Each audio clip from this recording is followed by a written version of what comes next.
na draba for mu ho once ye nie ene asio COPEC for we Chamber of Petroleum Consumers Ghana COPEC for na say one year beteta kra no mudi na enche bia say na 15th new pricing window no a wachena nko aye ewura mu no yame ya adom a petrol bu abesa aba fom diesel no so ne bu ne be sheki kakra ena e bi krampo a LP gas ano so eno so betimi ahihim kakra na Ghana fo atede na ja tadwefo wa na yete yepe ene so ene ye manan na yenko COPEC ho no a na yenko bonkomo yi emfa emfiri ho eno nti ye ne yera Sampson Addae wono head of research monitoring and pricing ewo COPEC ye ne mo nsem mu ko ne mu sasa so saa na tie sanse IES nso aka bi di ato nchen wa saa se we di enyame ya adom a efiri chineko ebeba fom yera da otimi nka AGOO FM so ni ma adwo meje so me pa cho na ohona mu tisan yo mo hoye na nso so erade adom yenso ye ho ye pa na ye ne atiefo da ase bre ne adaje nyama ese mo nko na no kura se COPEC fo maye hwehwemu ahunu se ne da ya na mo de maye no pricing window ya wo chena nko a yetu ye na yasimu yi nyame adom petrol ni diesel no ebesa aba fom sa na tie amincha otie ko nyumre ayampa sa na tie nyame adom a enna nyumre epotitina yewura the chicken price window no petrol ni diesel ebo no ebeba fom we no ebeba fom percentage wise say na afei yenhwe nim say bia na anu me call pump bi na ye 11.65 one no sa no say what so a ebekwa say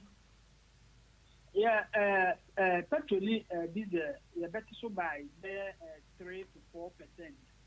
Na anu say petrol 12 cedis 28 pesos no ebet number 11 cedis 80 pesos per liter. Na diesel so ali so 12 cedis and so 20 30 pesos no and this goes number 11.80 cedis per liter. Na we no ayi yan ya de no aya na ya ka ho asem wa kire ho na no nka ho aho gas no de ebo no ebegina bebi egina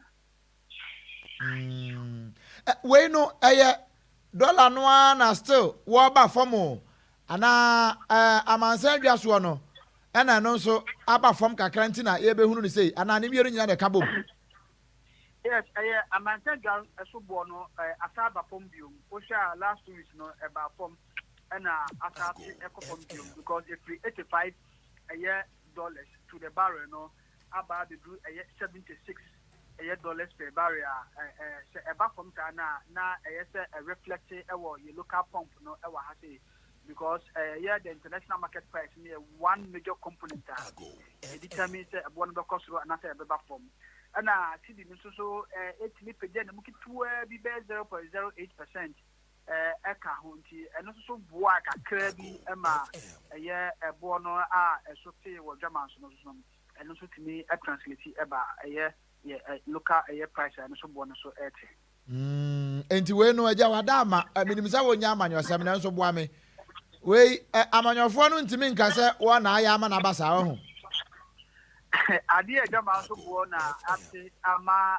bona bafom no ejama so bo ne de amayoni bie no wo Ghana ha se a ono ebit mai di ma ejama so bo na bafom de e ma na bafom e be international geopolitics a eno no aban ni se ni nti se politician bi so obeje samana na ma na ho a e be won hakra because ejama so bo no na ama na bafom ye hu se bia aban ti se bi ode kukura mu no na acontribute ene sa de pa de a se de abaso de no mo but e bi nyamba sa ne de German so born na aba from na ama local pump price no aba o sha na ntemu no pege nim kakra no German so born pege nim no e bo no kosoro na asa aba from na eba from se e pege nim na sa mo e fo no enje e mo mo but eba from na so mo je mo ho dia na enwa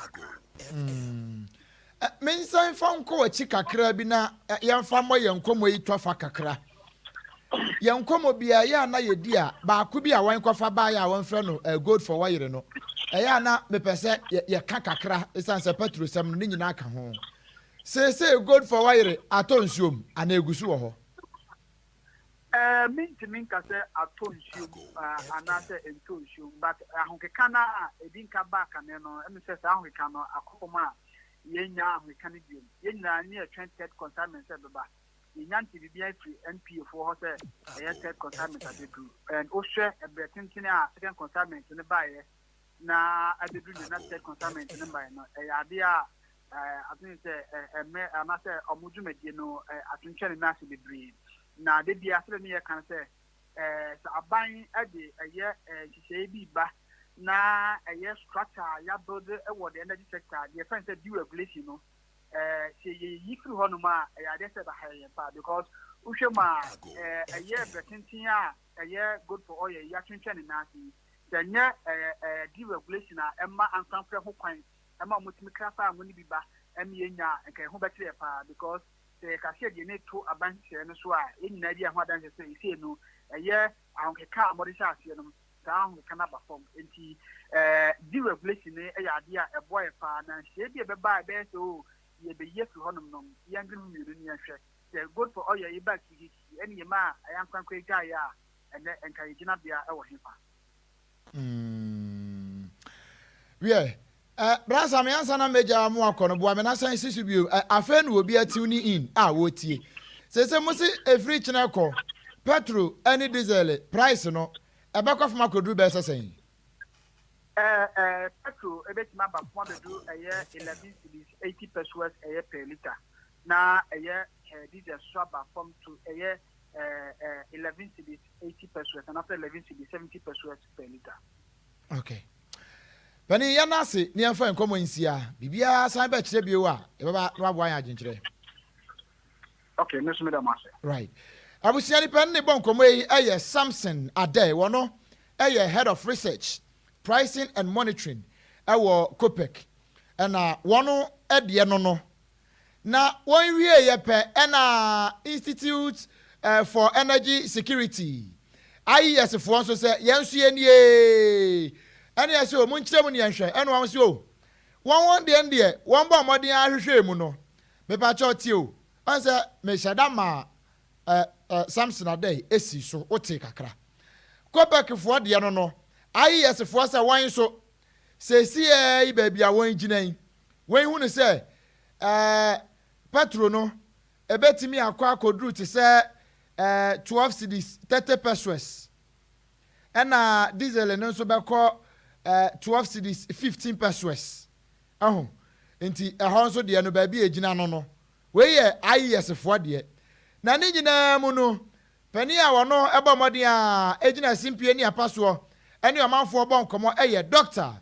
Yusuf Sulemana na wode nsem we na etu edwa. We are experiencing a bit of volatility within the market, and if you notice, after the banking crisis happened in the US, when the two banks collapsed phenomenally, Silicon Valley Bank and then the signature banks, you notice the commodity market slumped, and that called for OPEC to, take an intervention of announcing the supply cut. Immediately after the announcement of the supply cut, oil market quickly slipped back to, the 80s. However, it didn't hold for some time because the banking system is still in a very shaky grounds. Because as we speak now, over the last few weeks, another bank collapsed in the US, making it like 3 banks, major banks that went down. And so if these things are happening, it brings a lot of pressures on the market. So that, if you notice that, and alongside with this, we still also have a lot of demand concerns, let's say recession fears within the spheres of US. And so the aggregate of the recession fears and then the shaky nature of the banks within the US at this moment in time has put a lot of downward trend or a lot of pressures on the commodity price, in this case crude oil. Not. In addition to this, that we also have a fact. We also have to bear the fact that the U.S. hasn't relented the effort of increasing their interest rate. And whenever interest rates have in the U.S. begin to take an upward trend, or when this quantitative tightening begin to take a center hold, there's going to be strengthening of the dollar, and the strengthening of the dollar will always have impact on the demand side of the the commodity prices, in this case crude oil. So yes, the aggregate of these factors have put a bit of demand slack, a bit of pressures on the demand. So yes, that's why we're having the crude oil around the 80s, around the 70s as we speak. Even though we have OPEC card in place, we have a lot of demand distractions, as in about 500,000 barrels of crude oil that was taken away from Iraq. You remember we had some incidents between Iraq and then Turkey, where about 1 million barrels was taken away. So this supply cut, and then about 450 to 500,000 barrels of oil per stream day, about 500,000 barrels of oil per stream day, is still away from the supply basket. Yet the prices are not picking up as we expected. So yes, I think that it will be in the 70s. But if you look at the aggregate of factors that is keeping the price as it is, and the aggregate of factor that is capable of taking the price to the upward trajectory, they seem to compete. And it looks though the recession fears and then the shaking nature of the banking crisis is beginning to take a center toll, on the commodity price, in this case crude oil, as we're speaking. So how long this will take will depend on how the rate at which confidence returns to the financial market, especially the banking sector in US. That's number one. Number two, also, I don't expect this to continue continuously. In fact, I was expecting oil prices to slip back to the 80s.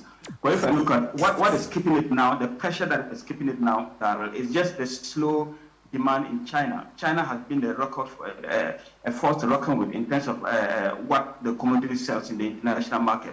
So when there's a bit of demand slack in China, we do have that cascading impact happening in the commodity prices. Yeah, so I expect, if you notice, even today, it began appreciating. We don't know how much it will go. So that's what I'm saying. The market is still a bit shaky. We need to give it more time, because these factors are so bright. Both the factors in the bullish camp and the factors in the bearish camp, they seem not to compete seriously between themselves or among themselves. So for the banking sector, we need to see that we have a bit of confidence back. So if confidence gets back to the market speed, then I think we'll still will have demand picking up. Another factor that is also in the lurking there is the SPR. If you notice, the SPR has been it could be both a bullish and a bearish momentum within the oil market. Abusiani out here, Dr. Yusuf Suleimana. Now, what church and because he said, diesel no mumba 12 cedis 30 pesos.